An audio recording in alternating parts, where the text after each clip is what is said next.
Góða kvöldið, Grétar Mar heiti ég og við erum mættir hérna í Sjávarútvegs spjall, Atli Hermannsson og Kristín Pétursson. Og það er vel við hæfi í dag þar sem eru 50 ár frá því við færðum landhelgina út í 200 sjómílur. Það er orðið 50 ár síðan. Og við sem að voru nú byrjaðir til sjós og í kringum sjávarútveg fyrir 50 árum síðan munum eftir þessum atburðum nokkuð vel. Og það er kannski rétt að ég byrja á því að fá þig, Atli, til að sýna okkur mynd hérna í tilefni af deginum, já. Í tilefni af þessum merkilega degi. Já, eins og við vitum að mönnum sem erum komin til ára við svara að þá er holdgerfingur landhelgisstríðana Guðmundur Kjartanssteð. Hann var okkar admiráll og að í tilefni á deginum og þá tók ég þessa mynd með mér sem að hangir fyrir aftan mig á skrifstofu minni. Já. Og yfirskriftin er landhelgisstríðin hafa þá verið unnið til einskis. Þetta er viðtal við hann sem að birtist í Ægi, tímaritinu Ægi. Já. Fyrir 23 ára síðan og þá voru 27, þetta tilefni var, það voru 27 ár frá því að hann slóst á Ægi eða tí við Bretana. Já. Og hann vandar kerfin ekki kveðið sína. Nei. Gagnrýnir hann þarna og segir til að mynda að hann hefði ekki tekið þátt í þessum landhelgis eða þorskastríðum þegar hann vitað hvernig þróunin hefði orðið, sko. Og það er bara voðalega lítið við þetta að bæta í sjálfu sér en hann segir til að mynda hérna á einu stað, sko, að já, í tilefninu Ægi, í tilefninu því að 30 ára verið liðin frá því að landhelgin var færð út í 50 mílur. Hann sagðist jafnframt ekki hafa tekið þátt í útferðslu landhelginnar í 200 mílur hefði hann getað ímyndað sér ástandi í dag.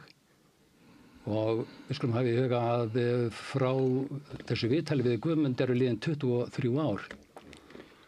Og fátt sem drifið hefur á daga okkar síðan sem að geti glatt gamlamannin, sko.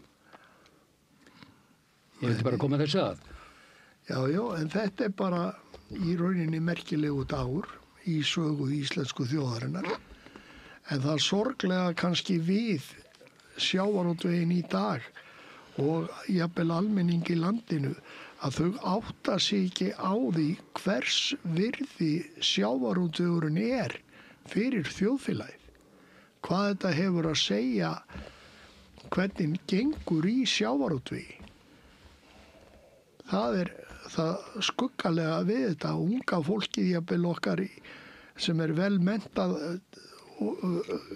á bókina. Það þekkir ekki til sjávarútvegs og áttar sig kannski ekki á því hvað og hvernig þjóðfélaginu gengur sem best á öllum sviðum ef að við höldum rétt á hlutunum og skiptum hlutunum rétt með réttum hætti arðinum sem við höfum af fiskveiðum og vinnslu á sjávarafurðum. Þetta er nú bara það sem við erum að fást við og þegar að við stjórnum fiskveiðum með röngum hætti. Og Kristín Pétursson, þú ert nú einn af þeim sem hefur verið að gagnrýna þetta í gegnum tíðina. Þar að segja vinnubrögð vísindasamfélagsins, sérstaklega Hafrannsóknastofnunar, sem að hefur fengið að ráða og verið að vaða jafnvel í villu og svima í 40 ár eða lengur. Já, þetta er náttúrulega allt fólk sem að er að gera sitt besta. Örugglega. En það eru þarna nokkur atriði sem að ég til að ætta að endurskoða og ég kom með nokkra myndir til þess að útskýra kannski kjarna málsins. Já, viltu fá fyrstu mynd? Endilega. Þarna kemur hún. Þarna kemur blessaður Þorstofninn. Já. 1972 til 92. Og 20 ára tímabili. já, og ég gerði þetta 1995, þá fékk ég fólk til að hjálpa mér að gera þetta. Og þessi mynd sýnir þrjú sterk nýliðunar. Það er fyrst 73, hann að fínni punktalínan sem er með minni punktana. Já. Það er árgangur 1973 sem verður til klekst út það ár og varð alveg rosalega sterkur árgangur sem leiði svo til þess að þegar hann er reiknaður inn sem nýliði eins og það er kallað, þegar hann er 4 ára, þá reiknar hann inn sem nýliði, þá hoppar stoppstærinn upp. Hér vil þið sjáu, það er grófari punktalínan. Já. Og þessi árgangur var svo sterkur og hann verður við til veiði álag sem er 45%. Hann verður sem sagt til á þessum tíma þegar við vorum að reka Bretana og hina út úr landhelginni. Áður en við færum út í 200 mílu, við gerum það 1975, eins og sagði það. 73 til 75 þá var svakalega mikið veiði álag á miðunum og þá elst þessi árgangur upp frá 1973 og verður svo sterkur að hann stækkar stofninn upp í 1100.000 tonn hann að 1980 eins og myndin sýnir. Já. Nei, upp í 1600.000 tonn fyrirgefðu. Já. Og úr þessum eina árgang, þau sögðu mér það á Hafrannsóknastofnun, úr þessum eina árgang veitum við 1.100.000 tonn úr einum árgang. Já. Af því hann tók svona vel og nota benn, hann verður til við þetta háa veiðiálag. Ég er bara, þannig að hátt veiðiálag er ekki eitthvað sem er hættulegt. Ávísun á arðarrán á stofni. Það er ekki bara, það er jákvætt í þessu tilfelli. Já. Síðan kemur svaka niðursveifla þannig þegar allir fóru á taugum 1980 til 83 sem stofnin minkar þannig hér með helming, þorstofnin. Og það var fullist að þetta veri ofveiði. Já. Og þá gerist aftur það sama. 1983 þá verður þetta mjög sterkur árgangur og aftur 84 eins og þessi mynd sýnir. Þannig að örin bendir 83 þannig að myndinni og efsti punkturinn hann á nýliðinni hann 1984. Svo þegar stofnin fyrir að stækka aftur með því að vera að friða þessi árgang og þá bara dettur nýliðinni niður aftur það eins og náttúran þurfi með herra veiðiálag heldur en að sérfræðingarnir að rekna með það. Já, er það ekki bara náum tengt því að hvaðan þarf að mat, hvaðan þarf að borða? Jú, það virðist vera svoleiðis. Já. Fæðan virðist vera miklu meira atriði heldur en það er í þessari veiðiráðgjöf. Og þar þarf að byrja endurskoðun allra mála í dag. Ég hefði haldið það því þessi kenning að veiða ekki í dag heldur geyma það til morguns eða eftir 1 ár eða 2 ár. Hún virðist hver ekki hafa gengið upp í neinni veiði tegund, engri tegund. Nei, hver ekki í heiminum bara. Og hver ekki í heiminum.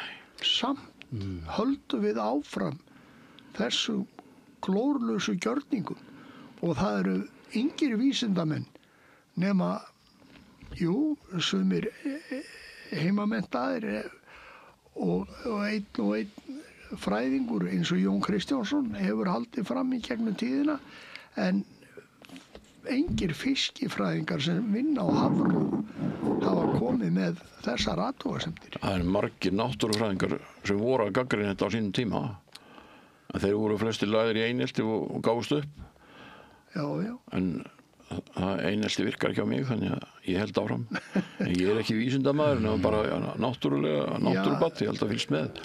Er ekki þeir sem starfa við þetta töluvert miklir vísindamenn? Já, það þarf náttúrulega að fara saman fræðimennska og raunveruleiki. Er það ekki? Og því miður þá er eins og því gjási alltaf að glina. milli fræðamenn og raunveruleika. Já. Og það vantar að Brúa tala bilið. meira saman. Já, En við skulum kíkja á, það voru fleiri myndir þarna, við skulum kíkja á aðra. mynd númer 2, já. Já, Þetta er hún. það er sama myndin þarna aftur sem sagt til vinstri Já, þorskinn. já, Þetta fyrsta er allt myndir sem varða þorskinn. Og síðan er hún sett upp, sömu gögnin sett upp í fylgni kurvu, hann þessi svarta í miðjunni. Og sýnir hvernig fylgnin versnar eftir sem stofnin stækkar. Já. Og þá vorum við konin þarna Þá í... ertu að tala um nýliðuna. Já, Já. ég er að tala um það að nýliðinu versnar. minnkar eftir því sem stofnin stækkar. Já, gögnin sína það, þetta eru bara gögnin þeirra reknuð upp á hvert ár. Þeir vilja ekki að rekna Þetta eru allt byggt á gögnum frá Hafrannsóknastofnun. 100%. Já, þannig að þú ert ekki að búa til þessi gögn, Nei. þú ert að vinna úr gögnum frá Hafrannsóknastofnun. Já, stundum er að segja við mig, sko, ég sé með einhverja kenningu, en ég er bara ekki með henni kenningu. Þeir eru með kenningu Já, sem gengur ekki upp og ég er að reyna að benda á að kenningi gangi ekki upp. já, akkurat. Samkvæmt með gögnuna, sko. Já, já, En þá koma það með einhverja rosalega formúlur upp á nýtt og er að nota einhver keðju meðaltöl og eitthvað svona til þess að ruggla sjálfa sig í rýminu og aðra líka. já, já. En þarna myndin til hægri, næst nýliðina ferli, Já. þarna eru tvær þungavíkta kenningarnar í þessum fræðum. Önnur er kennd við Beaverton Holt sem er blálína og þar er eiginlega ekki gert ráð fyrir mikill samkeppni milli fiska fæðu. Nei, Þess vegna er hún svona flöt línan. Og síðan er að lína hana sem kennd við Kanadamannin Ricker. Þar er aftur á móti gert ráð fyrir mikill samkeppni innbyrðis í fiskistofnum læti. eftir fæðu. Já, já. Þessi kenning á við hrygningarstofn og ég nota reynda heildarstofn sem skiptir ekki máli en svarta línan í miðunni bendir til þess að við séum hana til hægri í mynd rauðlíninni, Ricker. Þannig að við getum sem sagt aukið veiðar mikið áður en við lendum á hámarksárangur í Ricker. Þannig að efst í þessum lóðréttana bleiklína sem ég setti hann inn á þetta blað til að sína það að hámarksárangur í Ricker er talið hættu ástand í kenningu Beaverton Holt.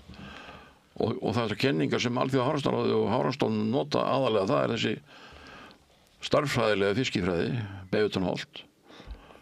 Starffræðilega fiskifræði, ég tek það fram. Þetta er, ég vil nota líffræðilega fiskifræði og kenning Beaverton Holt er miklu meira skild líffræðilegri fiskifræði. Og þar vantar, þessa umræði vantar, það verður að fara fram á opinberu umræði þetta. Það er ekki hægt að vera að pukrast með svona mál. Þetta er allt og veiga mikið, allt og þungt að afgreiða svona mál bara eins og við höfum verið að gera. Við höfum verið í rugli í 40 ár í rauninni. Já, gögnin benda til þess. Já, svo er nýtingastöðlin að 20% sko, og þetta er 22% eða 20%. já, þetta eru tölur sem eru fundnar út, var það ekki eftir Það er 18%. hagfræðingum? Það er 18% notaður, markvöldunastöðin 0,2 notaður í starffræðinni sem fasti. Já, Og við vorum handa með eina myndi viðbót. Það er hana, Fá þriðju myndina já, að þetta er sama.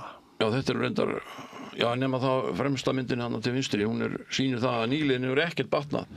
Þetta er myndalur sem eftir hérna grein hjá Magnús Jónssoni á bændablaðinu frá því í janúar þess ári. Já, já. Sem sýnir það að nýliðin hefur ekkert batnað þó við höfum náð að byggja upp hrygningarstofninn. Semst að við höfum geymt stóra þorskinn Já, og það er engin árangur mælanlegur í nýliðin. Og það segir þessi mynd þá ekki allt sem segja þarf að það er ekkert að ná árangurinn með því að spara við því. Byggja upp stofninn og í staðin fyrir að við getum bara veitt fiskinu og selt hann, fengið peninga. já, og hann náttúrulega drefst ekki eftir hrygningu. Nei, það er þetta veiðan áður en hann Já, drefst. áður en hann drefst, það held ég. ég hef svolítið verið að horfa á bara árið 95 þá var þorskaflinn sko í sögulegri lægð samkvæmt nýtingar og ráðlögu hérna leggingum Hafrannsóknastofnunar þá sko þeir mældu svokallega viðmennast á 550.000 tonn og samkvæmt því það mátti veiða 130.000 tonn af þorski og menn sáu það að það var ekki hægt þannig að þeir hækkuðu og veiðan var 170.000 tonn þetta ár þannig að það var veitt einhver 32% af viðmiðunarstofninu það árið. Árið sem að viðmiðunarstofnin var sem allra minnstur. Og þá var hann mældur 550.000 tonn. Í dag er hann sagður vera eitthvað nálægt 1.000.000 tonn. Ef við megum bara taka 20% af þessum 1.000.000, en við gátum tekið 32% af þessum 550.000 tonnum árið 95. Já, og 73-75, þá tókum við 45%. Og þá fengum við þennan sterka árgang sem ég var að segja frá það. Já, en ef við höldum okkur í 95 þá er bara verið að geyma tæp 400.000 tonn í sjónum. En í ár ætlum við að geyma 800.000 tonn. Ef 400.000 tonn gátu síðan vöxt og viðgangsstofnsins 1995, af hverju ættu 550.000 tonn þá að geta dug í dag? Af hverju þurfum við að vera með 800? Þetta er spurningin. Þetta er margar svona spurningar. Þetta er það sem við erum að upplifa og höfum verið að gera í gegnum tíðina með ofstjórnun. Þetta er ekkert annað heldur en ofstjórnun og allt og mikið farið eftir vísindamönnum á Hafrannsóknastofnun. Þeir eru ekki að ná þessum árangri og þeir hafa ekki sýnt árangur í 40 ár. Því skildu við vera að halda því áfram að fara eftir þeim. Er það ekki stjórnvaldar, við skulum bara gefa okkur það að þessir menn hafi í upphafi gert þetta af þeirra bestu vitneskju og þekkingu. En þegar að við sjáum eftir 40 ár að þetta er ekki að ganga upp, þar sem þeir eru búin að leggja til og vinna eftir í 40 ár, eigum við þá ekki að skoða einhverja nýja leiðir. Þetta er eins og að beita bara læknisfræði sem var fyrir 40 árum og megi ekki búið til nýjar möguleika sko, já, eða eitthvað annað. Þetta er bara sambæri. Það er stöðnun. Þetta er bara stöðnun. Það verður ekki framþróun í stöðnun. Nei. En það voru þetta fleiri myndir sem að kannski getur kikka á einu viðbútt. Þannig sjáum við hvað gerist með vöxtinn í þorskstofninum. Sem sagt 1975-1983 og það var 1980 sem stofnin er 1600.000 tonn og svo minnkar vöxt, hægir hann á vaxtarhæð til 7 ára þorskur. Vaxtarhæðin fellur hann yfir 30%. Á milli ára? Á 3 árum. Á 3 árum. Já. Og þá minnkar stofnin alltaf 30% af því að hann er að hægja vextinn. En það var alltaf sagt að þetta væri ofveiði. En það er alltaf að sundurliða þannig ef vöxturinn er að falla þegar stofnin minnkar. Þá er alltaf að segja rétt frá því. Hann minnkaði svona mikið vegna þess að vaxtarhæðin er á niðurleið. Og ef vaxtarhæðin er á niðurleið þá er mjög líklegt að dánastöðlinn hafi hækkað. Og þetta er ekki neitt rætt. Nei. Þannig að ég held að það eru svo margar spurningar sem að vísindamenn hafi ekki svarað. Já, þetta er ekki svarað ennþá. Nei. Og Jón Kristjánsson og fleiri vísindamenn, fagmenn voru margbúin að benda á þetta að vaxtarhæðin hefði fallið, það var ekki hlustað að neitt að það var sett á niðurskurðu veiða aftur. En Atli, þú ert með nöfn á mörgum mönnum sem hafa verið að gagnrýna. Já, í gegnum tíðina. Í gegnum tíðina, þessi vinnubrögð. Já. Og ég nefndi í þætti fyrir nokkru síðan, þá nefndi ég Ásgeir Jakobsson. Já. Sem að skrifaði gagnrýna greinar árangursleysi Hafrannsóknastofnunar og hann byrjaði 1975 á því og var að dunda við þetta og greinar birtust í Morgunblaðinu á 20 ára tímabili og honum aldrei svarað og þetta bara opnaði augu mín því að ég sem kom að keypti Morgunblaðið og sama tíma þá eða 1990, það ekki, hvenær ferð þú á þing?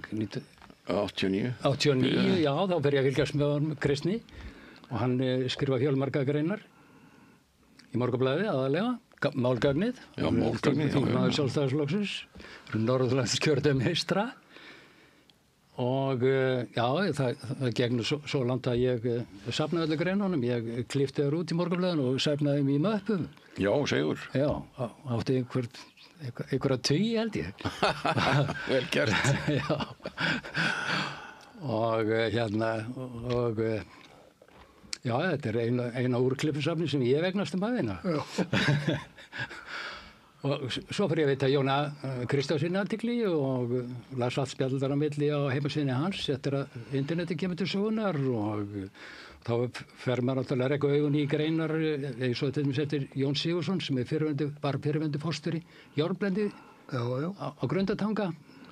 Hann fór að veita þessu artikli og ef við höldum áfram að telja upp þessa mennsku sem hafa verið svona nokkuð mikið ábyrgandi þá getum við nefnt þetta er æskuvinnina frá Akureyri, þá Örn Pálsson og Artur Bóasson hjá Landssambandi smábátaeigenda. Eftir þá líka sko tugir greina þar sem þeir eru að gagnrýna nýtingakerfi Hafrannsóknastofnunar sko. Og svo bætist nýlega í flóruna maður sem var hérna hjá þér fyrir stuttu síðan sem heitir Björn Ólafsson, er hann ekki á Njarðvíkunum? Keflavík, já. Og hann hefur verið að skrifa bara flotta greinar á vísi.is á undanförnu sko. Hann er svona nýjasti sem hefur bæst í þetta. Það er þarna svo víða lítil endurnýjun. Máttu kannski ekki gleyma Magnúsi Jónssoni? Nei, ég ætla ekkert að gleyma honum. En áður ég kem á honum sko, þá skulum við nefna Sveinbjörn Jónsson sko, sem tillar sig sem sjómann á Suðureyri. Já, gammal drillukall þaðan og sjómaður. Mjög flottur og sérstakur, við vitum það, hann tekur svona sérstakann og sinn vinkil á gaggreinina. Já, hann er náttúrulega að tala út frá sólarljósinu og hvað hítast í hafinu og annað þess. Ljóstifinunin og fleira, já. Hvernig orkan verður til í hafinu. Mjög athyglisvert. Já. Og þá getum við nefnt sko annan trillukall sem við þekkjum betur sem Magnús Jónsson fyrirverandi veðurstofustjóri. Já. Hann byrjaði þarna fyrir áratugum síðan líka að gagnrýna kerfið. Og ég man eftir einni grein fyrir áratugum síðan þar sem hann sagði að það sem að skrýtna sem gerðist stuttu eftir að kvótakerfi kemur til sögunar eða fiskveiðistjórnar Hafrannsóknastofnunin fer að gefa út sína ráðleggingar og ráðgjöf að vísindasamfélagið það þagnaði. Það hættu allir úr svona menntaelitunni að gera sér gildandi í umræðinni. Það bara slöknaði öllum. Ég man alltaf eftir þessar grein þó ég hafi ekki fundið hérna núna. Nei. Og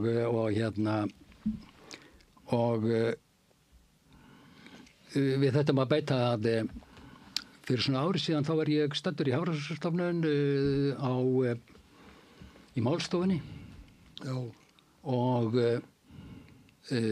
eftir fyrirlestur þá spurði ég fiskifræðing sem ég átti bara ágætis samtal við fiskifræðing eftir fyrirlestur sem hann var sjálfur í forsvarum. Og ég spurði hann hvernig stæði því að og tilefni var að Magnús Jónsson skrifaði grein bara nokkru dögum áður og ég spurði hvernig stæði því að þegar Hafrannsóknastofnun þið svarið aldrei nokkuð til mann einustu gagnrýni og nú alltaf málefnalegar greinar og það verið að vinna með gögn stofnunar en það allir í þessu og þið svarið aldrei neinum, þið bara hunsið þetta og hann sagði eitthvað á það leið að til þess að svara slíku greinum þá útheimti það bæði mikið tíma og mannskap og af hvoru hefði stofnunin nægilegt magn. Já. Hvorki tíma niður starfsfólk til að standa í slíku. Það var svona efnislega svar í það, sko. Já. En varandi Magnús Jónsson, þá var nú rétt að koma fram, hann hefur líka kennt starffræði í mörg ár við Háskóla Íslands. Já. Þannig að hann er mjög góður starffræðingur. Og það er alveg rosalega undarlegt ef það má ekki svara allt sem er faglega sett fram. Ef það er ekki tími til að svara því, þarf það ekki bara að fara fram á aukafjárveitingu. Það held ég hljóta að vera. Sem fá að svara þessu. Já. Við höfum hvorki... Einhverjir við það, sko. Já, við höfum hvorki tíma neða mannskap til þess að svara greinum eins og þessu, sagðan. Já, ég held bara að það sé nú annað á bakvið þetta. Þeir eiga erfitt með að svara málefnalegri gagnrýni frá munnum sem að... Ef við kannski að kíkja á eina myndi viðbót, svo Já. Þetta er eiginlega kannski mikilvægasta myndin. Í framhaldaði sem við höfum verið að ræða. Þessi svona tafla kemur árlega í ástandsskýrslu veiðistofna. Já, Hafrannsóknastofnun.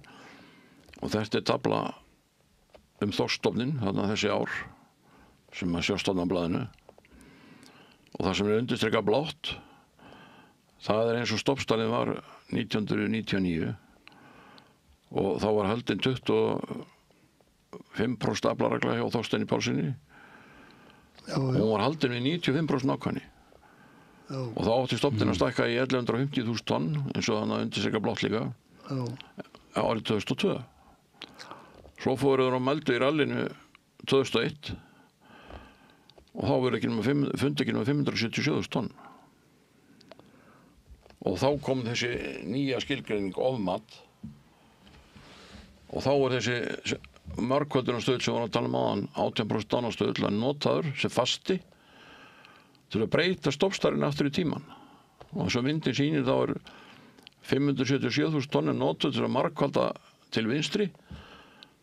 99 þá hafi stofnin ekki verið nema 709.000 tonn. Það er semst afskerið við þarna bara fleiri 100.000 tonn. 500.000 tonn? Nei, já, 2 ára voru það 600.000 tonn, sko. En þarna akkurat þessar tölur, þetta er stór tala, sko. 400.000 tonn hana sem hverfa. Heldur betur. Bara þessum tíma. Og ég vil meina að þarna sé kjarnin í villunni sem við verðum að gera. Þarna á að nota dánastöðin sem fráviksmat. Og þá hækka dánastöðin úr 18% yfir 40%. Og þeir neita að gera það og vilja ekki ræða það. En það er, samkvæmt grundvallaratriðum í fiskilíffræði, þá er dánastöðin ekki fast tala. Það getur bara ekki verið. Og svo er þetta bara, þetta stenst enga veginn að gera svona. Þetta er eins og telja sem sagt kindur í fjárhúsi og þú átt svona marga kindur og þú ert með allt og lítið beitaland og þú setur kindurnar á og svo færðu miklu færri kindur á fjalli og þá breytur bara, það segir að ég taldi bara vittlust í fjárhúsinu í hitti fyrir árið þar áður. Það gerir engi svona. Þetta er jafn vittlust. Já. Og maður bara segja þetta á íslensku. Já, auðvitað þarf það. Og hérna, ég hef ekki fengið neinar umræður þetta því ég hef komið með þessa mynd eða hinn gögnin sem ég var með á hann. Þetta er allt unnið, þetta er allt gögnin þeirra. Ég er að benda á það, það stendst ekki. Unnið úr gögnum frá fræði mennska sem verið alltaf vera að prestera, þetta sé rétt svona. Hún stendst ekki. Ég fullir það, hún stendst ekki, hefur aldrei staðist. Nei. Og núna þessum þarf umræða að fara fram það. Ég var búin að biðja þá á Hafró, ég hef farið til það nokkuð sinnum og baða að hvort ég geti ekki búið til annan gagnagrunn sem þau væri með dánastöðlinn í fráviki en ekki þessa aðferð. Það er svona að breyta stoppstærinn aftur á bak. Já. Og þeir sögðu að það verður bara allt ónýtt sem þið var að gera ef þið færið þá leið. Og ég sagði það er bara ekkert rétt. Það er ekkert ónýtt allt sem þetta að gera. Þú sést að skoða, það eru 6 hliðar á teningnum. Þú verður að skoða alla hliðar málsins áður en þú ert að fara að ákveða eitthvað. Og það er ekkert allt ónýtt þó verið framþróun í vísindum. Segja sér svo að það er svo framþróun að þeir hætt að breyta höfuðstólnum aftur á bak og taka dánastöðlinn upp sem og þá kemur umræðan byrju af hverju hækkaði á dánastöðlinn. Það er svo umræða sem við komum vantar. Af hverju hækkaði dánastöðlinn. En hún fer náttúrulega ekki fram með að vera að gera þetta svona vitlaust. Nei, og það náttúrulega, það hlýtur að þurfa að taka fæðuöflun allra fiskitegunda. Hvernig gengur það? Nóg að borða eða það ekki? Það hlýtur að... Sko, síðustu 3 ár hefur vaxtarhraði í þorskstofninum verið að falla með 25% þegar ég las í blöðan aftur til Hafró. Ég ekki með það á borðinu, sko. En þetta er örugglega rétt hjá þeim. Og þá var það aðvörunarmerki, við erum ekki að veiða nóg. Já. Það er rosalega mikið, þetta er sko ekki bara guldspjald, það er appelsínuguld. Já. Ef vaxtarhraðin er að falla í þorskstofninum, þá er þetta appelsínuguld spjald. Já. Og ég vil nú bara minna á það að við hefum fullt af mönnum sem er í fiskeldi. Þú veit ekki að fá einhvern þeirra eða einhver þarf umræðin það.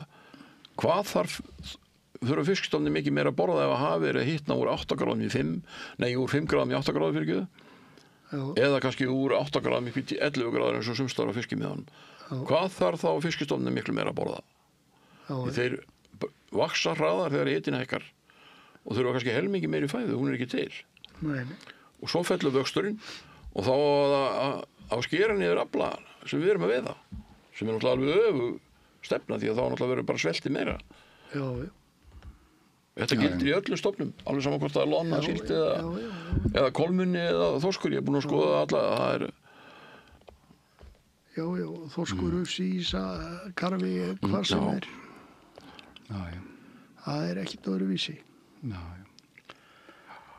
En svo ég gripi náttu þráðina frá Hafró þegar tilefni var sko, þeir spurði fiskifræðinginn Harald tilefni var sko ný grein Magnúsar sko sem að hét árangur kvótakerfisins og vísindalegar ráðgjafar og þar er Magnús að leggja saman sko heildarafla 7 helstu bólfisks nytjastofnanna okkar.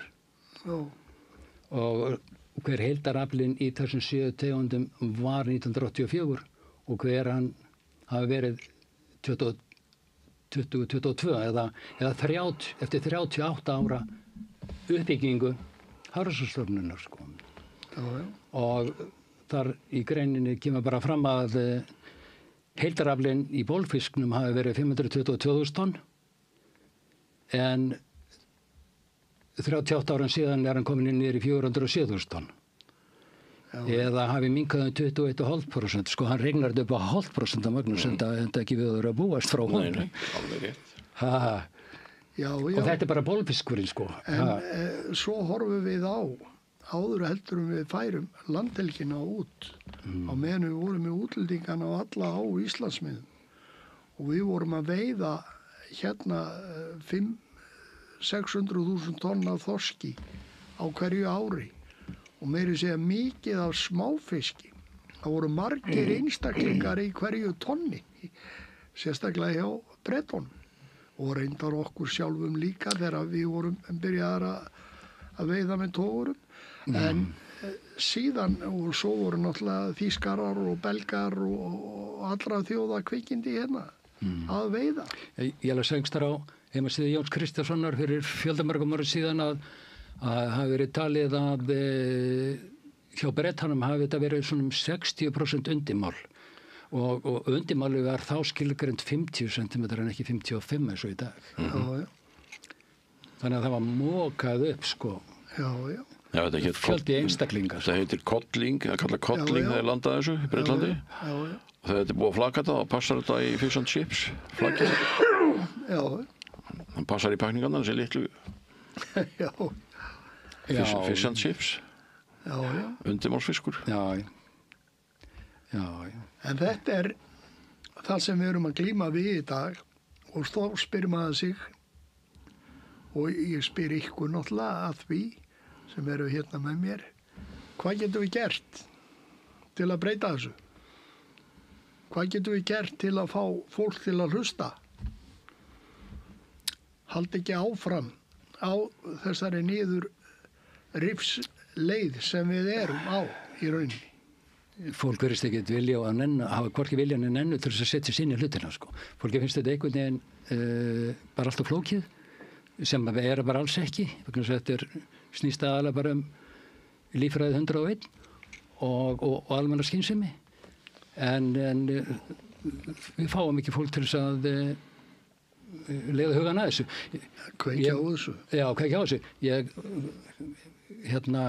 veit ekki hvort ég var að nefna það að ég hafði fyrir því, það var 2012 stöttu eftir að skýrsla Guðbjarts Hannessonar endurskoðunarnefndin lá fyrir þá, og það var vinstristjórnin þá, og þá tók ég mig til og skrifaði, gerði svona úrdrátt úr sögu fiskveiðistjórnarkerfisins sko, og tók bara ýmsu þætti og skrifaði nokkrar stuttagreinar, ein grein á hverju A4 blaði og þetta var haustið 2012. Steingrímur nýtekin við af Jóni Bjarnarsyni sem var látið víkja fyrir hann og ég setti greinarna bara þannig upp að flestir sem að getur lesið sér til gagns getur skilið þetta. Já.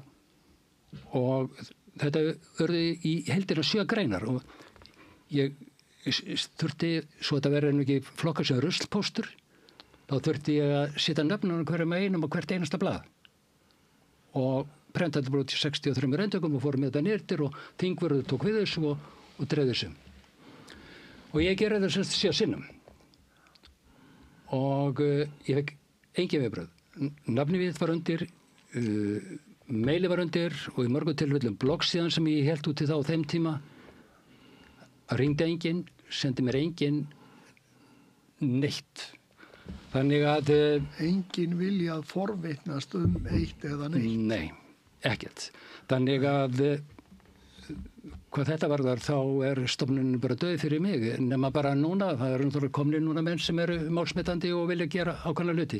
En þarna gerist nákvæmlega ekki neitt og ég fikk ekki eins og neitt takk. Og við þetta má bæta, við vorum að tala fiskaleysiskoðun hans Ásgeirs Jakobssonar, að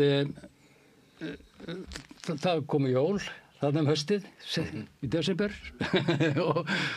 og ég fór til sonar Ásgeirs og fékk ég á honum 10-12 eintök af bókinni, setti í umslag og merkti flestum sem þá voru í sjávarútvegsnefndinni og formönnum stjórnmálaflokka, nokkra, ekki allra, og gaf þeim í jólagjöf. Og mér var ekki þakka fyrir.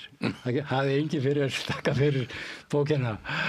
Þetta stórmerkileg bók og hún hún er svo vel skrifuð og hún skemmtileg og mikill húmor í henni. Mikill húmor. En hann sá raunverulega gegnum þetta allt saman sko. Ég man eftir einhverju setningu sem var á þá leið að þegar öll þessi vanþekking var lág á borðinu þá var tekið að margkvalda sko með allir vanþekkingunni. Svo húmoristinn alveg hreint bara dásamlegur sko. Já. En já, ég held að en við eigum eftir fleiri myndir. Já, kíkjum á fleiri myndir. Fá næstu mynd. Nei, þessi já. Þetta vel að framhald af hinni. Það að undirstrika með bláa á meiri myndinni. Það árgangur sem var til 1993 og mældur þarna eins árs, undirstrikaði fyrsta bláa línan þarna eftir 1993 og við fylgjum hún svo eftir niður. Þetta stofnmælingar eftir aldri, vísitölur, já, og sérst að þessi stofn 93 var svona rosalega sterkur og svo þegar hann var 9 ára gamall þannig að aftast þá var hann orðið 0,1% sko af 0,1 vísitölur af heildarveiðinni. Já, en hann nánast allir dauður þegar hann átti að vera upp yfir og þá verður til þessi kölluð ofmat, en hann var alltaf til samkvæmt þetta er þeirra tölur. Ofmat gengur ekkert upp því að tölunar eru þarna allar hvað var sterkur og því ekki að segja, koma svo mörgum árum setna og segja hann hafi ekki verið til því að hann var svo sterkur 1996, 1997 og 1998 hann átu brækjustofnin. Ég var að segja þetta frá þessum dag. Það er þessi árgangur hann 93. En síðan var hann bara afskrifaður aftur bara og segja það vísitalanum líka skilur. Þannig að Þannig að í gögnum í dag var ekkert að finna neitt, sko. Hann bara týndur og nú vil ég ekkert ræða hérna eldri gögn, sko. Það er ekki að nota það bara, þá er ekki að nota eldri gögn, það verður náttúrulega að skoða hvað gerðist. Eða þú ætlar að komast einhverju niðurstöðu. Maður hefði haldið það. Já, og þetta gerist nákvæmlega svona, eins og þessar bláu undirkanir, það geta allir séð þetta. Farið bara á bókasafn Háró og skoða þetta sjálfur, það er vísu heilmikið grúsk, en það er hérna, þetta er hérna, öll gögnin að segja það, að það er til bölvunar að vera að geyma svona mikið fisk. Já, það er bara ekki að skila neinum árangri nema þveröfugt. Það er í mínus. Já. Og þess vegna er betra að veiða meira heldur en minna. Það þarf að fara að auka við það, sko. Já, og það þarf að gera þetta aldrei hressilega. Það mætti allavega að taka ákveðin svæði og byrja að herða sóknina á tilteknum svæðum. Já. Og fylgjast með vaxtarhraðanum þar. Og fylgjast með vaxtarhraðanum þar sem þetta veiða bara ekki neitt. Já. Friða bara eins og þau sem ég segja. Til dæmis í Rækjunni núna, eins og í Arnarfirðinum. Taka bara helmingina svæðinu og loka því í 3 ár og veiða bara miklu meira á hinu svæðinu í 3 ár og sjá hvað gerist sitt hvorum megin. Já. Hvað gerist líffræðilega? Líffræðilega, hvað gerist líffræðilega? Já. Það er ekki hægt að fullyrða að þetta sé svona hins eginn neðansjávar, það veit það enginn. Við verðum að prófa okkur áfram. Ekki nema að gera það með veiðum. Þá farið að sjá hvort að og hvernig það gengur fyrir sig. Hvort að það gengur upp. Og það er engin hætta þó þú tækir svæði eins og Arnarfjörð eða Ísafjarðardjúp eða eitthvað. Það er ekkert verið að rústa Íslandsmiðum. Nei, hvaða hætta var hérna með hana? Allir voru að veiða. Þegar voru 300 breskir togarar og 100 vestu þýskir og allir hinnir og Íslendingarnir líka. Já. Hvaða hætta var þá á ferðinni?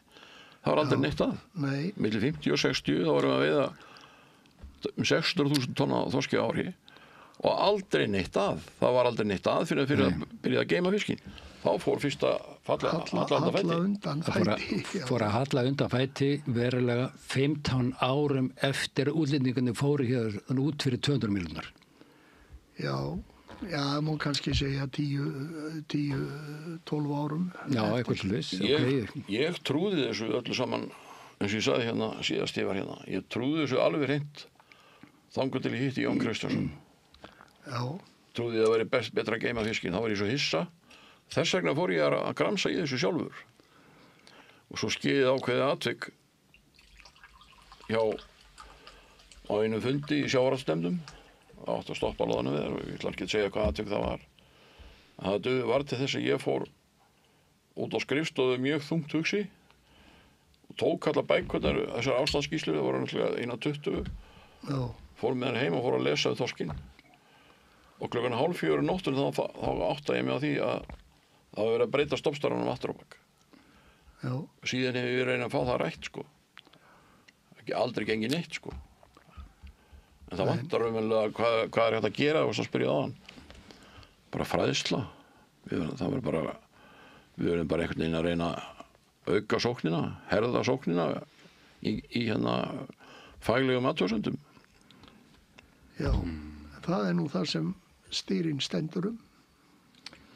Nú, menn þorði ekki að veiða hérna 4-5.000 tonna þorski í sumar á strandveiðunum því að 1.000.000 tonna stofn í þorski hefði bara geta verið stórlaskaður á eftir ef það hefði verið tekið 5.000 tonni í viðbót.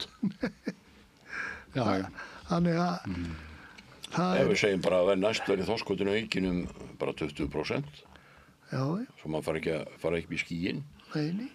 Og á sama tíma þá er krókaveðar stóra auknar eða bara gefna bara frekar frjálsar. Sérstaklega innan fjarða og út í 3 mílur frá grunnlínubúndum.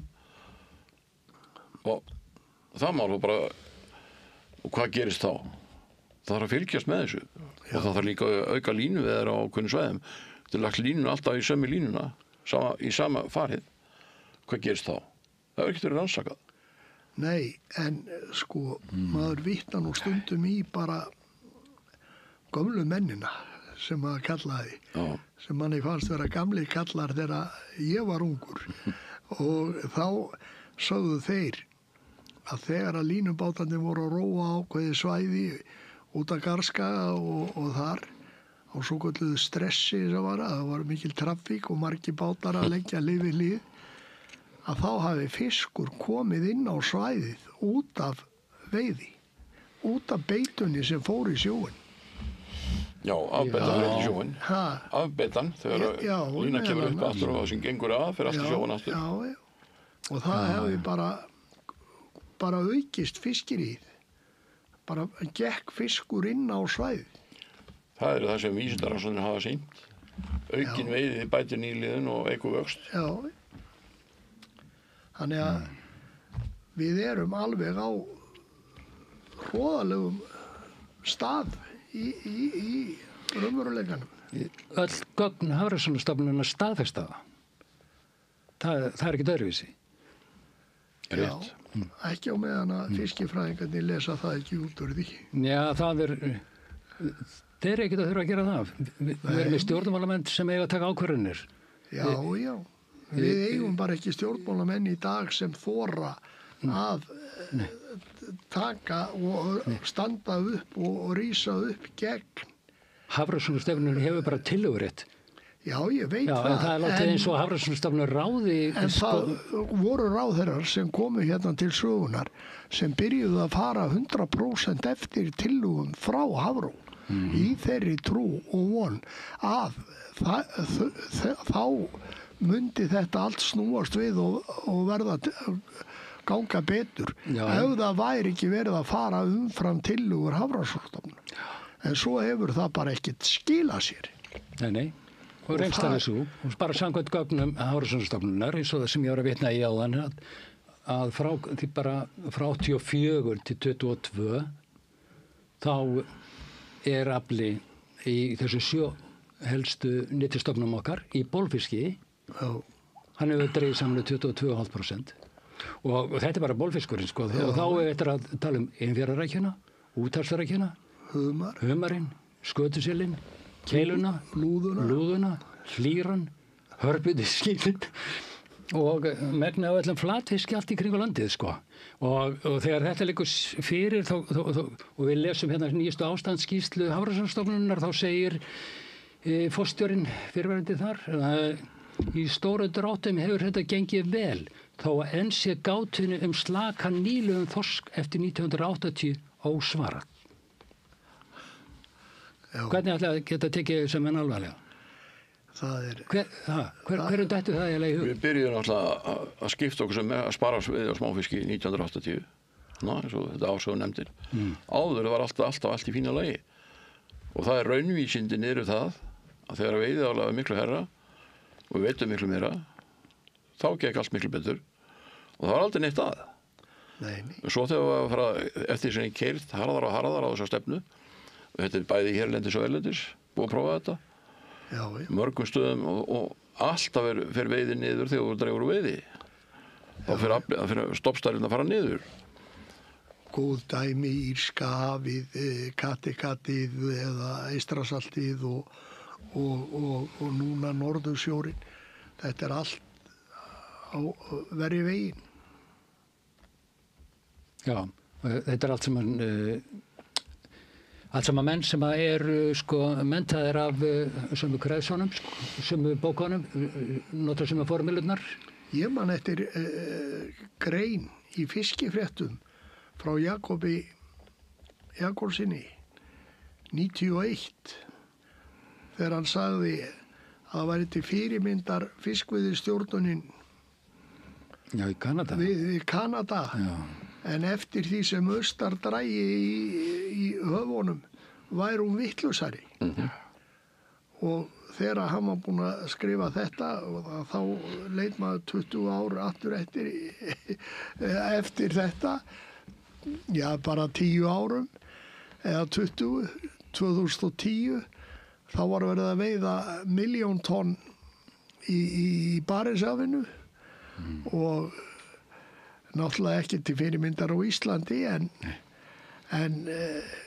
bannaðar veiðar við Nýfundnaland sem var fyrirmyndin. Og það sem var svo fyndi var að það var að vera að kenna útlendingum. Þetta var á sama tíma við vorum að færa út í 72 og 75 nei 50 mílur og svo 200 og það var að vera að reyna að kenna sko flota Spánverja og Portugala að hafa veitt upp allan fiskinn í Kanada en það var búið að færa út fyrir þannig að það voru einhver útlendingar á svæðinu voru ekki svæðinu það bara og þeir, eins og ég sagði hérna síðast á friðir það voru 800.000 tonn eftir 1990 við Labrador og þeir friðuðu það í 3 ár og svo mældu þeir eftir 3 ár 1993 á fundur 18.000 tonn og það var allt búið að drepast úr hór það var líka kalt og lítil fæða en kenningin var vitlaus og það kemur allstað sama svörinni þegar þú ert að reyna að stjórna þessu með þessari starffræðilegu fiskifræði þetta bara það sem við erum að glíma við fiskarnir bara get ekki borðað starffræðilegt fóður sko. Það er ekki möguleiki það er ekki hægt að gera það með þeim hætti en maður er að velta fyrir sér enn og aftur hvað er hægt að gera er hægt að fara með kassanir á Austurvöll og halda messu yfir fólki eða hvernig eigum við að gera þetta fá ráðamenn til að hlusta Já, ég veit ekki sko í einhverjum þætti hérna fyrir einhverju síðan taldi ég upp allt skýrslufarkanir sem að hvort þetta verið 9 eða 11 skýrslur sko upp á einhverja 4.000 síður fyrir utan öll sér álit og allar greinagerðir sko og þetta er allt saman fiskveiðistjórnunarkerfið og úthlutunarkerfið, nýtingarkerfið en hvergi í öllu þessu skýrslufarkani er að finna nokkra einustu gagnrýni á árangursleysi Hafrannsóknastofnunar. Hvergi. Nei. Þetta er alveg fáránlegt. Þetta er bara halleluja kór sem að hefur blessað þetta og við höldum bara áfram samkvæmt því sem manni sýnist þá er engin vilji og engin hefur þorið eða kjark til að okkur raunverulega vantar menn eins og Lúðvík Jósefsson eða Matthías Bjarnason eða einhvern sem bara ákváðu hlutina sjálfir án Já, ég er að segja það án álits frá fiskveiði frá Hafrannsóknastofnun. Já. Enda er þetta sko þetta er vald sem ráðherra er ætlað og það er ekki leyfir þetta ráðherra framselja vald sitt. Það er brot á stjórnarskránni. Ég á það skriflegt mér frá mætum lagaprófessor. Og ekki vald er ekki bara framselt frá ráðuneytinu til sérfræðingana heldur þeir búin að framselja það til Kaupmannahafnar.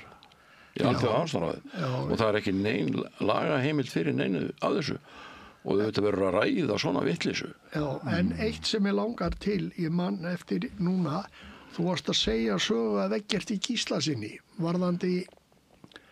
varðandi stopp á síldveiðum á sínum tíma. Já, hann sagði mér þá sögu sjálfur. Og hérna ég fór til hans þegar ég var búin að gera fyrstu gögnin 1995 fyrstu gögnin þessa gagnrýni sem ég er að sýna og ég var að reyna að sýna þá og ég fór til hans og sagði ég hérna ætlum að byrja hjá þér að vita hvað þið finnst og segi hérna þú ert búin að sigla svo oft í kringum Ísland og þá hætti hann að fella net og snýtti sér í tóbaksklútin og segi svo já Kristinn minn ég er búin að sigla mörg 100 ringi í kringum Ísland og þá náttúrulega vissi ég var konar réttan stað til að spyrja einhvern því að þvílík þekking, þvílík yfirburða þekking á og síðan þegar að síldið voru stöðvaðar þá sagði hann mér hvernig það hefði gerst. Það gerist þannig að þeir voru það var kuldi búin að hrekja síldina það var ekki ofviði ég er búin að skoða hitafarsgögnin það kom svo mikið af pólsjó niður með Grænlandi, með Austur-Grænlandsströndum. Já. Hann komst ekki gegnum sundi milli Íslands og Grænlands og fór þá suður með Austurlandi og þetta var pólsjó sem var sko með svo mikið af, hann var svo léttur, litla seltu. Hann flaut ofan á Golfstraumnum og ýtti síldinni í norður, elti hann alveg norður Svalbarða. Út af kulda. Út af kulda.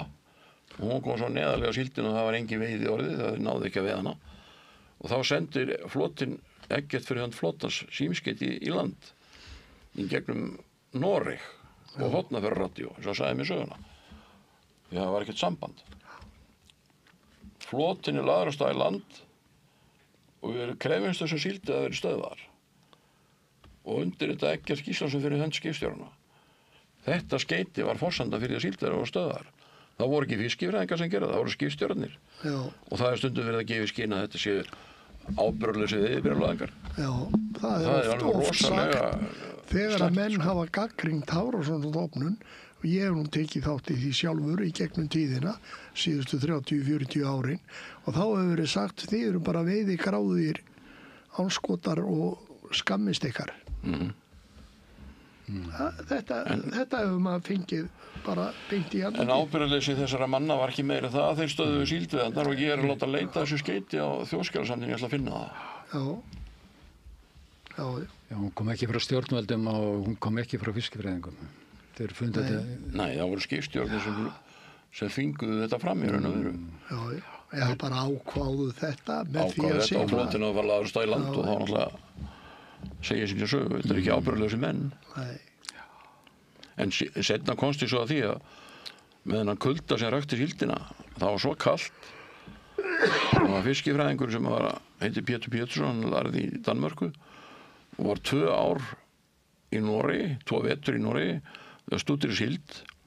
Þá komst hann að því, hún var inn á norsku fjörðunum hann norðarlega og hringdi bara annað hvert ár, meðan það var kaldast. Já. Og ég sagði þetta einhvern tíma við Össur Skarphéðinsson, hann sagði að þetta verður nú ekkert merkilegt því að laxfiskar væri allir með þetta. Þannig ef skilirinn er slæm þá hringdi þetta bara annað hvert vor. Já. Svona er náttúran öll sjálfvirk og við erum bara föst í því að þetta hefur verið ofveiði en það verður bara að skoða sem sagt alla hliðar málsins og líffræðilega hliðin er svona, það var svona kalt. Þá vantar orku. Orku, já. Já. Eins og Sveinbjörn Jónsson segir, alveg rétt. Já, þetta hítinn og hefur mikið að segja og fæðan, náttúrulega fæðan hlýtur að ráða stæðstu þetta. Já. Er það ekki? Nú er gífurlegt magna síld búið að vera allt í kringum Ísland. Já. En það er enginn sem veit hvað það er mikið, því það er enginn að fylgjast með því. Ekki almennilega. Það er hræðilegt, sko. Ekki almennilega. Já, það er ekkert verið að segja, senda einhvern skip, allt í einhvern dag og klukkan þetta og í land klukkan þetta, einhver svona rugl. Já. En það er meðan að síldin er að vaða hana í öllum fjörðum og flóum kringum landið, þá þarf náttúrulega að vera á staðnum og reyna að finna eitthvað út úr því það er náttúrulega að gera það með bergvatnsmælingum. Já. Hvað eru stórir árgangar hann á ferðinni? Já. Og gamlir. Það er nú ekkert voðalega dýrt, held ég. Við eigum mikið af glæsilegum uppsjávarskipum sem eru með fullkomin tæki, astiktæki og svoleiðis og gætu alveg eitt einhverjum dögum í Þau geta fundið síld á loðnu, þau geta ekki fundið makríl því að hann er ekki með sundmaga, er ekki hægt að... Nei, þeir þurfa að vera með hátíðni astik á makrílin. En norski fiskifræðingurinn Jens Christian Holst var búinn að margvara við þessu ástandi sem er að koma. Nú er makrílstofninn á niðurleið og kolmunnin í hættu og svo eru þeir alltaf með einhver varúðamörk og svo voru þeir að segja að þetta með síldina það var einhver varúðamörk á hvort það verið 4.000 tonn eða eitthvað. Þannig búið að hækka varúðamörkinu 1.000 tonn allt í einu. Er það einhver vísindi að ákveða það bara allt í einu að varúðamörki séu núna 1.000 tonnum hærri en áður sko. Eða eitthvað svona. Þetta er eiginlega dæmi gert fyrir hvernig þessi vinnubröð eru því þetta er svona stjórnlustofnir fyrir gjöðu. Hafrannsóknastofnun, þá veist ég mikið af góðu fólki. Það þarf ekki að vera fiskifræðingur að vera þarna, ég sagði hann einu sinni við heilbrigðisráðherra sem þá var okkur þeir læknir að vera forstjóri í Landspítalans. Var ekki á starfsfólkinni? Er það svona lasið eða? Er þetta ekki stjórnunarmál? Ég held það, nákvæmlega eins með Hafró. Já, já. Það þarf stjórnanda en ekki, það er ekki fiskifræðing. Ekki endilega. Þeir anda ekki með tálknum fiskifræðingarnir. Nei, nú erum við komin nýja forstjóra sem heitir Eggert B. Guðmundsson og hann er ekki fiskifræðingur. Nei, Hann kemur úr ráðuneytinu. kannski getur hann gert eitthvað í þessu. Ég held ekki. Já, ég vona það. Já, sko, Ég verð að vona það. hann var í lykilmaður við gerð skýrslunar auðlindin okkar sem var Svandís Svavarsdóttir sett á laginnar eitthvað 22-3 464 blaðsina skýrslu hvergi er minnst á Hafrannsóknastofnun árangursleysið þar og nú er sá maður sem hafði veg og vanda af þessar skýrslugerð og var lykilmaður við gerð skýrslunar hann er orðinn forstjóri Hafrannsóknastofnunar við hverju ætli að búast á honum Hann er náttúrulega hlýtur að reyna að gera eitthvað. Það fyrir að byrja að skilja þetta. Já, það er nú það sem stendur kannski Líffræðin og ætlar ekki að reka Hafrannsóknastofnun og vilji ekki verið það grundvallarættir í fiskilíffræði. Það er bara eitthvað sem gengur ekki upp. Það er reyndar skiptar skoðanir þetta og við sitjum uppi með það að Hafró talar bara einni röddu. Það er nú gallið með þetta. Við fáum ekki vísindalega umræðu eða gagnrýni á einn eða neitt hátt. Það er sama hvar við komum í þjóðfélaginu. 2 lögfræðingar hafa sitt hvora skoðununa á lögfræðinni. Hagfræðingarnir er ekki sammála, þeir hafa sitt hvora skoðununa á hvernig ná að gera hlutina. Já. En þegar þú kemur að fiskifræðinni þá er það nánast ekki innan stofnunar en allavega einn meiningamunur á milli. Það vantar samkeppni. Það vantar samkeppni. Við eigum einn fiskifræðing menntaðan sem að reyndar áttu við fleiri fiskifræðinga. Tumi Tómasson líka. Já, reyndar. Hann er ekki tilbúin að tjá sig mikið þessi mál eða taka þátt í umræðu.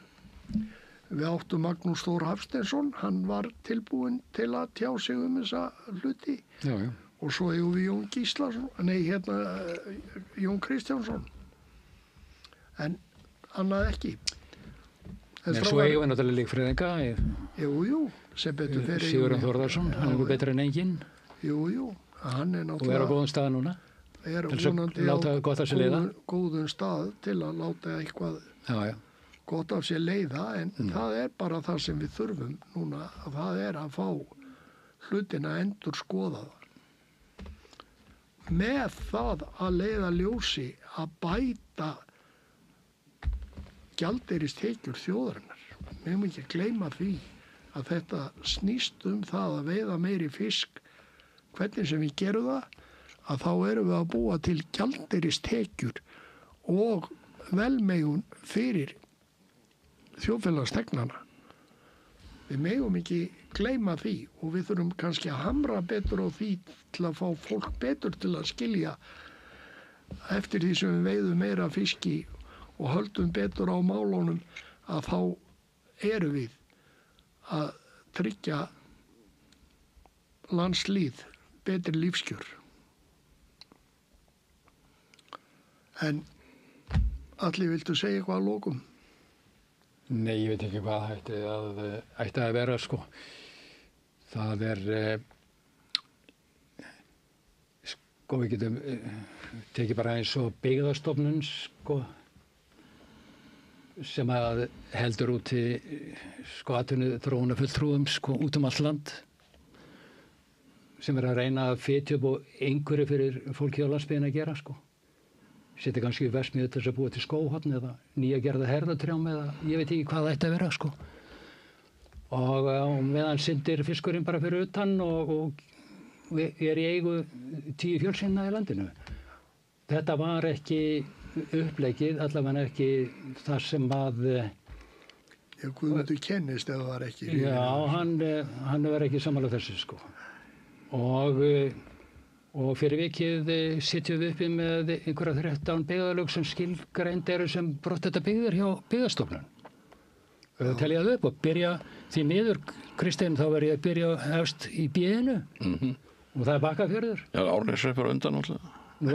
Já, það er hérna, sko... það brothætt byggð, Árneshreppur? Og var það allavega? Já. Það er verið að reyna að bjarga þessu, en sumir staðir eru þannig. Það er ekkert hægt að gera neitt annað eða þorsk, sko.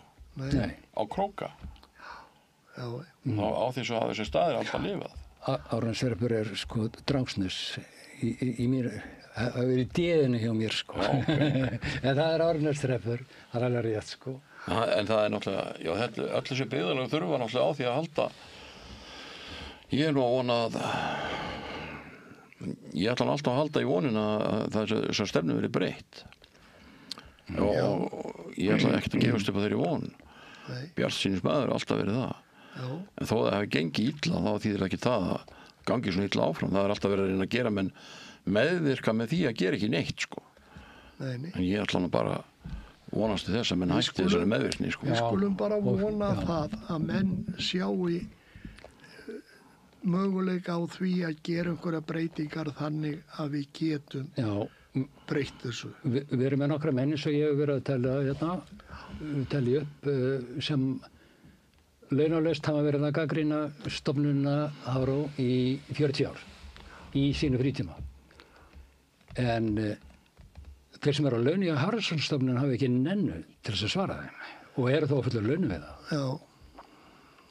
Gefa sér ekki tíma. Ráðherra sjávarútvegsmála í dag getur til dæmis kalla saman alla þessar gagnrýnendur á ráðstefnu og hlustað á hvað þeir hafa að segja án þess að þessi neitt verið að gjamma í það séu bara einhverju kvörlundar eða fávitar eða eitthvað. Nei.